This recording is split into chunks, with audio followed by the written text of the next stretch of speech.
우중가양 파니다야 파리무캉 사팅 우파트페트와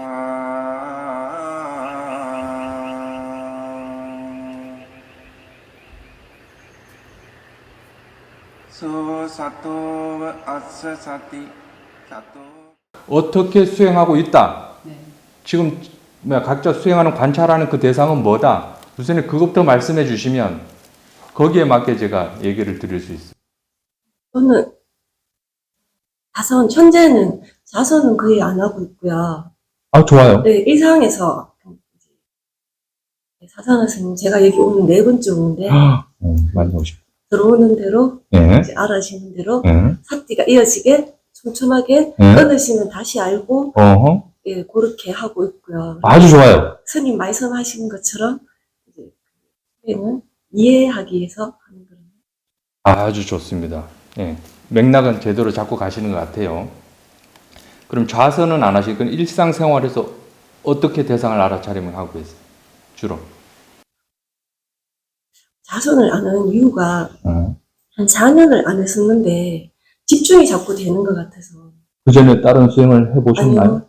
원래 처음엔 이제 책을 보고 그걸 하다가 마을 가서 내자삼이 스님한테. 아, 내자삼이지. 근데 저한테는 불운인데 한 번밖에 못 뵀구나. 네, 그 다음에 가니까는 거기 센터가 바뀌었더라고요. 그래서 뭐 그냥 어쩔 수 없죠. 네. 인연이 안 됐으니. 그래서 이게 잘 혼자 하다 보니까 뭔가 체험은 되는데 이게 한국 불교에 대해서도 기초적인 지식이 이제 전혀 없고 여기 또 우리 이 불교에 대해서도 기초적인 지식이 전혀 없다 보니까 제가 바르게 하고 있는지를 잘 몰라서. 백지 상태면 훨씬 이득입니다. 얘기하는 대로 받아들이니까. 근데 어디서 딴 데서 뭔가 해오시던 분들은 힘들어요. 뭔가 가르치는 입장에서 힘들단 말이에요. 본인들이 다 고착돼가지고 바꾸려고를 하지 않아요. 그게 제일 힘들어요. 딴 수행 한 5년 해오신 분들은 5년간 그거 벗겨내는 작업을 해야 돼. 저 보살님 5년 딴 거 하셨나 보네. 어쨌거나 들어오는 대로 알아지는 대로 하시면 돼요. 마음가짐 점검은 하고 계세요? 이게 그 마음가짐 점검이라는 게 어떤 건지 잘 모르고 그냥 법문은 몇 번 들었는데 근데 제가 일상에서 크게 이렇게 부대끼는 게 없는 편이거든요. 그래서. 근데 수행 왜 하시려고 그래요? 네? 그래도 이게 죽을 때 가지고 갈 수 있는. 아유, 좋습니다. 네. 우선에 마음가짐을 바르게 하는 이유는 제가 관찰하는 그 마음에 평온했을 때, 그럴 때 봐야지 제대로 보여요. 뭔가 어지럽고 그럴 때는 보이지가 않아요. 왜 그러겠어요? 그 실체가 있으면 평안하든 평안하지 않든 그 실체 그대로 있으니까 상관은 없지만 그 대상이 보는 쪽에서 어떻게 연관이 되어져서 나오는 거예요. 그렇기 때문에 보는 쪽에서 마음이 편하지 않으면 그게 제대로 보이지가 않아요. 그래서 마음가짐 우선에 편안하게 하시고, 마음가짐을 바르게 하라는 이유는, 바르게 하는 것은 어떠한 대상에 있어서 거부하겠는 마음이 없어야 돼요. 어쨌거나 뭔가 괴롭다라는 생각이 들면 그걸 밀쳐내려고 하는 그 마음이 강하잖아요. 그 마음 없이 봐야 되는 거예요. 근데 어떤 대상에 뭔가 취착할 만한 대상이 있으면 그걸 막 끄집어 당기려고 한다고요. 그런 마음 없이 그 대상을 봐야 된다고. 그런 마음 없는 상태로 보는 게 마음가짐을 바르게 하고 보는 거예요. 그래서 이 마음이 지금 뭔가 괴롭고 뭔가 취착하는 마음이 있거나 탐착하는 마음이 있으면 그 마음을 먼저 봐야 돼요. 이러한 대상보다는 그 마음을 어느 정도 순화시키고 나서 육문에서는 그 대상을 또 봐야 된단 말이에요. 그게 마음가짐을 바르게 하는 거. 그게 대상을 알아차리는 것보다 그 마음을 평온하게 계속해서 유지하는 게 굉장히 더 이득입니다. 결국은 이쪽을 계속해서 건드리는 거거든요. 이쪽 계속해서. 그것만 하셔도 상관은 없어요. 그것만 하셔도. 계속해서 평온하게. 근데 나중 가면 하긴 해야겠지만 지금으로서는 그래요. 계속해서 마음가짐 점검하는, 마음 상태를 점검하는 거예요. 계속해서. 그게 지금 사띠 두는 거예요. 그것도 사띠가 아닌 건 아니에요. 가성비가 훨씬 좋아요. 평온하게 하고 대상 알아차리고, 평온하게 하고 대상 알아차리고 하는 게 왜 그러냐면, 그렇게 평온하게 하고 대상 알아차림하고 평온하게 하고 대상 알아차리고 한다 보면 나중에 사띠가 이제 놓쳤어요. 이렇게 계속해서 이어지다 보면 마음가짐 평온한가 그 체크하는 그와 동시에 이미 거기엔 대상들이 다 있다라는 사실을 알게 돼요. 이게 훨씬 더 이득이단 말이에요. 힘은 적게 들고 나중 가면 더 이미 대상들은 거기 있다라는 사실을 알아요. 지금 보이고 들리고 소리 이런 게 다 지금 여기서 들리잖아요. 보살님 입장에서는 여기 있단 말이에요. 제가 입에서 나온단 말이에요. 이 소리가 나중에는 본인들 마음에서 다 자리가 잡고 있다는 걸 알아요. 그게 그 마음가짐, 거기 마음 상태, 거기 다 있단 말이에요. 관찰하는 마음. 거기서부터 시작이 돼요. 거기서부터 어떠한 작용이 일어나요. 그거 관찰하고자 하는 거예요. 그걸 이해했을 때 대상에 대한 성품에 대해서 이해할 수 있어요. 그게 왜 생겨나는지, 어떠한 과정으로 생겨나는지. 지금 이 대상과 마음 이 관계가 사성제 그거 다 들어있어요. 삼법인, 무상보, 무아라, 삼법인 요거 다 들어가 있고요. 여기가 연기예요, 여기. 연기법 요거 다. 부처님 말씀 요거 대상과 마음에 다 들어있단 말이에요. 좀 어렵나요? 그러면 저기 만약에 예를 들어서 꽃을 볼 때 잘 몰라서 여쭙는 거예요. 당연히 모르면 여쭤야죠. 저는 별 이렇게 항상 어릴 때부터 아무 생각이 없다 이렇게 말을 하거든요.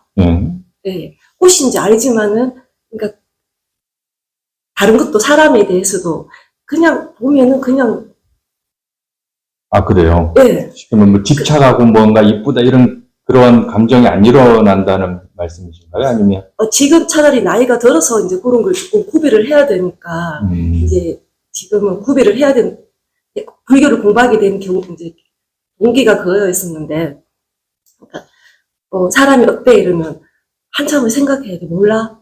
아무 생각 없어. 그래서 이게 지금 제가 예를 들어서 이렇게 사사라 스님께서 꽃에 대해서 부문을 많이 해주시는데 크게 이렇게 좋다 예쁘다 이런 생각이 없거든요. 아니 예전부터 이제 똥을 봐도 먹을 거 아니니까는 구비를 해야 되지만 그에 대해서 뭐 그냥 어떻게 보면 차라리 좋아하는 감정이나 뭔가 싫어하는 감정이 일어나면 훨씬 도움이 될 텐데 지금 조금 그래요. 왜냐하면 쉽게 말하면 누군가는 꽃을 좋아해요. 그렇죠. 만약 꽃 알레르기, 꽃가루 알레르기가 있는 분들은 싫어하죠. 그렇죠. 근데 쉽게 말하면 어디 강가에서 돌멩이 무지하게 많잖아요. 그럼 평범한 돌. 그런 돌보다 아무 감정이 안 일어난단 말이에요. 그게 무서워요. 그게 무서운 거라고. 그게 뭐하거든요. 뭐하란 말이에요.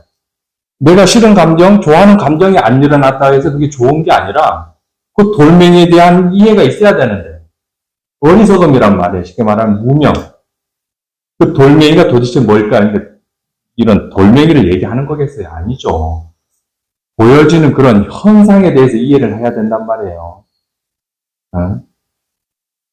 근데 현상이 이해가 있으면은 아주 좋은 거지만 그런 현상에 대한 이해가 없이 뭐 아무 감정 없어. 이건 바보하고 마찬가지. 어리석은. 그런 쪽은 아니고. 아, 그래요? 아이고.